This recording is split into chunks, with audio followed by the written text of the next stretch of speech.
ಪ್ರಾಥಮಿಕ ಪ್ರಜನನ ಅಂಗಗಳನ್ನು ಗೊನಾಯ್ಡ್ಸ್ ಅಂತಲೂ ಕರಿತೀವಿ. ಗಂಡು ಪ್ರಜನನಾಂಗಕ್ಕೆ ಟೆಸ್ಟಿಸ್ ಅನ್ನೋ ಹೆಸರಿದೆ, ವೃಷಣ. ಹೆಣ್ಣು ಪ್ರಜನನಾಂಗಕ್ಕೆ ಓವರಿ ಅನ್ನೋ ಹೆಸರಿದೆ, ಅಂಡಾಶಯ ಅಂತ. ಎರಡು ಪ್ರಮುಖ ಕೆಲಸಗಳಲ್ಲಿ ಇವು ಪಾಲ್ಗೊಳ್ತವೆ. ಒಂದು ಲಿಂಗಾಣುಗಳನ್ನು ಉತ್ಪತ್ತಿ ಮಾಡೋದು, ಇನ್ನೊಂದು ಸ್ಟೀರಾಯ್ಡ್ ಚೋದನೆಗಳನ್ನು ಉತ್ಪತ್ತಿ ಮಾಡೋದು.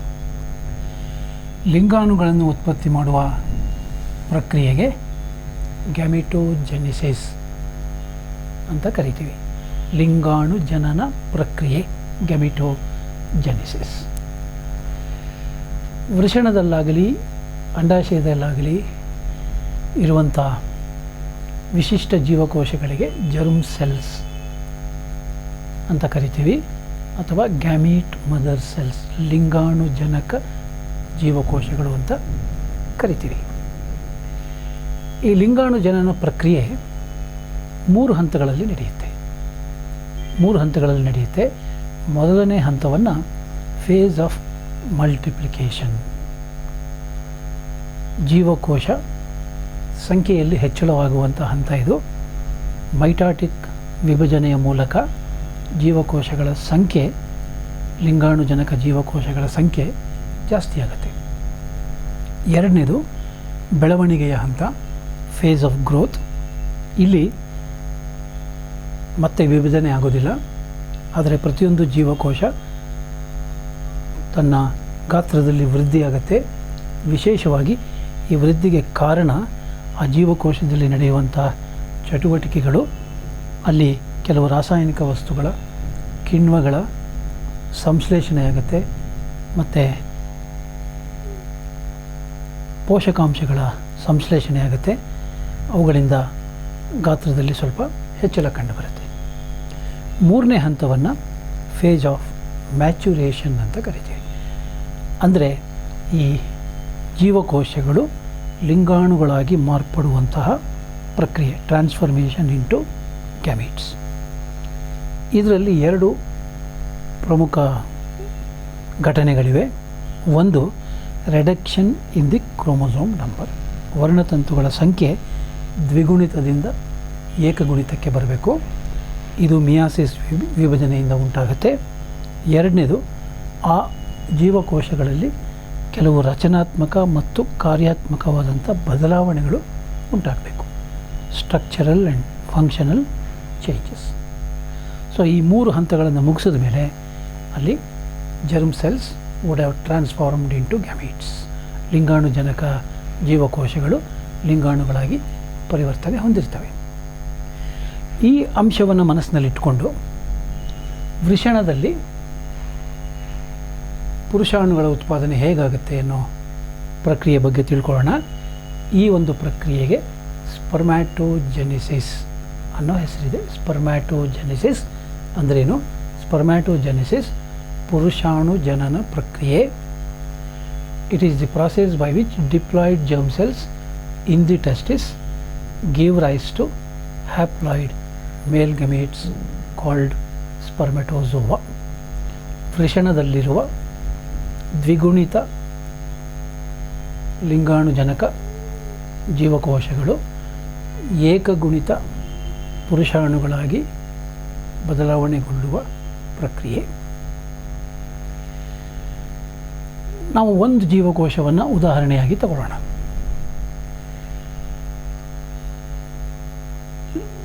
ಪುರುಷಾಣು ಜನನ ಪ್ರಕ್ರಿಯೆಗೆ ಸಿದ್ಧವಿರುವ ಒಂದು ಜೀವಕೋಶವನ್ನು ಸ್ಪರ್ಮ್ಯಾಟೋಗೋನಿಯಲ್ ಸೆಲ್ ಅಂತ ಕರಿತೀವಿ. ಅಥವಾ ಸ್ಪರ್ಮ್ ಮದರ್ ಸೆಲ್ ಅಂತ ಕರಿತೀವಿ. ಪುರುಷಾಣು ಮಾತೃಕೋಶ ಅಂತ ಕರಿತೀವಿ. ಅದು ದ್ವಿಗುಣಿತ ಜೀವಕೋಶ.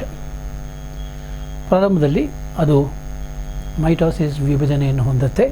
ಪ್ರತಿ ಮೈಟೋಸಿಸ್ ವಿಭಜನೆ 2 ಮರಿ ಜೀವಕೋಶಗಳನ್ನು ಉತ್ಪತ್ತಿ ಮಾಡ್ತವೆ. ಸಾಂಕೇತಿಕವಾಗಿ ನಾನು ಇಲ್ಲಿ ಒಂದೇ ಒಂದು ಮೈಟಾಟಿಕ್ ವಿಭಜನೆಯನ್ನು ತೋರಿಸಿದ್ದೇನೆ. ಹೀಗೆ ಉತ್ಪತ್ತಿಯಾಗುವ ಜೀವಕೋಶಗಳು ಒಂದೊಂದು ಕೂಡ ಮಲ್ಟಿಪ್ಲಿಕೇಶನ್ ಹಂತವನ್ನು ದಾಟಿ ಬೆಳವಣಿಗೆಯ ಹಂತವನ್ನು ತಲುಪ್ತವೆ. ಈ ಬೆಳವಣಿಗೆಯ ಹಂತದಲ್ಲಿ active secretion and synthesis of reserve food and the required enzymes, ಕಿಣ್ವಗಳ ಮತ್ತು ಪೋಷಕಾಂಶಗಳ ಸಂಶ್ಲೇಷಣೆ ನಡೆಯುತ್ತೆ. ಹಾಗಾಗಿ ಪ್ರತಿಯೊಂದು ಜೀವಕೋಶದ ಗಾತ್ರದಲ್ಲಿ ಸ್ವಲ್ಪ ಹೆಚ್ಚಳ ಉಂಟಾಗುತ್ತೆ. ಹೀಗೆ ಹೆಚ್ಚಳ ಉಂಟಾದಂಥ ಜೀವಕೋಶಕ್ಕೆ ಪ್ರೈಮರಿ ಸ್ಪರ್ಮ್ಯಾಟೋಸೈಟ್, ಇದನ್ನು ಸ್ಪರ್ಮ್ಯಾಟೋಗೋನಿಯಲ್ ಸೆಲ್ ಅಂತ ಕರೆದಿದ್ದೀವಿ. ಈ ಜೀವಕೋಶ ಪ್ರೈಮರಿ ಸ್ಪರ್ಮ್ಯಾಟೋಸೈಟ್ ಅಂತ ಹೆಸರು. ಪ್ರತಿಯೊಂದು ಪ್ರೈಮರಿ ಸ್ಪರ್ಮ್ಯಾಟೋಸೈಟ್ ಈಗ ಫೇಸ್ ಆಫ್ ಮ್ಯಾಚುರೇಷನ್, ಅವಶ್ಯಕ ಬದಲಾವಣೆಗಳಿಗೆ ಒಳಪಡುತ್ತೆ. ಅದರಲ್ಲಿ ಮೊದಲನೇದು ಮಿಯಾಸಿಸ್. ಮಿಯಾಸಿಸ್ನಲ್ಲಿ ನಾವು ಈಗಾಗಲೇ ತಿಳ್ಕೊಂಡಿರೋ ಹಾಗೆ ಮಿಯಾಸಿಸ್ 1 ಮತ್ತು ಮಿಯಾಸಿಸ್ 2 ಎಂಬ 2 ವಿಭಜನೆಗಳಿವೆ. ಮಿಯಾಸಿಸ್ 1 ಮುಗಿದಾಗ ಪ್ರತಿಯೊಂದು ಪ್ರೈಮರಿ ಸ್ಪರ್ಮ್ಯಾಟೋಸೈಟ್ 2 ಏಕಗುಣಿತ ಜೀವಕೋಶಗಳನ್ನು ಉತ್ಪತ್ತಿ ಮಾಡುತ್ತೆ. ಈ ಏಕಗುಣಿತ ಜೀವಕೋಶಗಳಿಗೆ ಸೆಕೆಂಡರಿ ಸ್ಪರ್ಮ್ಯಾಟೋಸೈಟ್ಸ್ ಅಂತ ಹೆಸರು. ಪ್ರತಿಯೊಂದು ಸೆಕೆಂಡರಿ ಸ್ಪರ್ಮ್ಯಾಟೋಸೈಟ್ 2ನೇ ಮಿಯಾಸಿಸ್ ವಿಭಜನೆಗೆ ಒಳಪಡುತ್ತೆ. ನಿಮಗೆ ಈಗಾಗಲೇ ಗೊತ್ತಿರೋ ಹಾಗೆ 2ನೇ ಮಿಯಾಸಿಸ್ ವಿಭಜನೆ ಮೈಟಾಸಿಸ್ ವಿಭಜನೆಯನ್ನು ಹೋಲುತ್ತೆ. ಹಾಗಾಗಿ ವರ್ಣತಂತುವಿನ ಸಂಖ್ಯೆ ಹಾಗೆ ಉಳ್ಕೊಳ್ಳುತ್ತೆ. 4 ಏಕಗುಣಿತ ಕೋಶಗಳು ಉಂಟಾಗ್ತವೆ. ಹೀಗೆ ಉಂಟಾಗುವ ಏಕಗುಣಿತ ಕೋಶಗಳಿಗೆ ಸ್ಪರ್ಮ್ಯಾಟಿಡ್ಸ್ ಅನ್ನೋ ಹೆಸರಿದೆ. ಈ ಒಂದೊಂದು ಸ್ಪರ್ಮ್ಯಾಟಿಡ್ ಈಗ ಕೆಲವು ಬದಲಾವಣೆಗಳನ್ನು ಹೊಂದಬೇಕಾಗತ್ತೆ.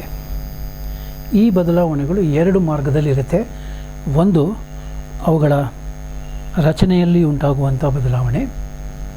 ಎರಡನೇದು, ಅವುಗಳ ಶಾರೀರಿಕ ಕ್ರಿಯೆಗಳಲ್ಲಿ ಉಂಟಾಗುವ ಬದಲಾವಣೆ, ಸ್ಟ್ರಕ್ಚರಲ್ ಆ್ಯಂಡ್ ಫಂಕ್ಷನಲ್ ಚೇಂಜಸ್. ಈ 2 ರೀತಿಯ ಬದಲಾವಣೆಗಳು ಆದ ಮೇಲೆ ಈ ಪ್ರತಿಯೊಂದು ಸ್ಪರ್ಮ್ಯಾಟಿಡ್ ಏನಿದೆ ಒಂದು ಪುರುಷಾಣುವಾಗಿ ರೂಪಾಂತರಗೊಳ್ಳುತ್ತೆ. ಹೀಗೆ ಸ್ಪರ್ಮ್ಯಾಟಿಡ್ ಪುರುಷಾಣುವಾಗಿ ರೂಪಾಂತರಗೊಳ್ಳುವ ಪ್ರಕ್ರಿಯೆಗೆ ಸ್ಪರ್ಮಟೀಲಿಯೋಸಿಸ್ ಅಂತ ಹೆಸರು.